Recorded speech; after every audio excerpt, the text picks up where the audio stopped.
stands at 19.09 inches, which is 5.50 inches below normal.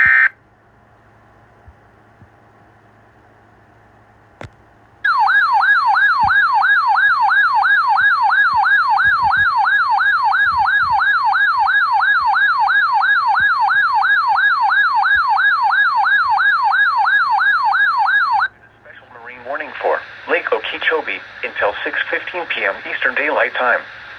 At 5:47 p.m. Eastern Daylight Time, a severe thunderstorm capable of producing waterspouts was located 9 nautical miles east of Buckhead Ridge, moving east at 10 knots. Hazard: waterspouts and wind gusts 34 knots or greater. Source: radar.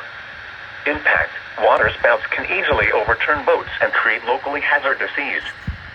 Small craft could be damaged in briefly higher winds and suddenly higher waves. The severe thunderstorm will remain over mainly open waters.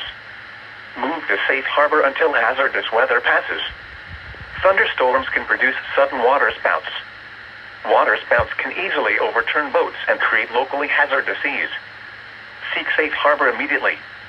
Report severe weather to the Coast Guard or the National Weather Service. You can also share your report with National Weather Service Miami on Facebook and Twitter.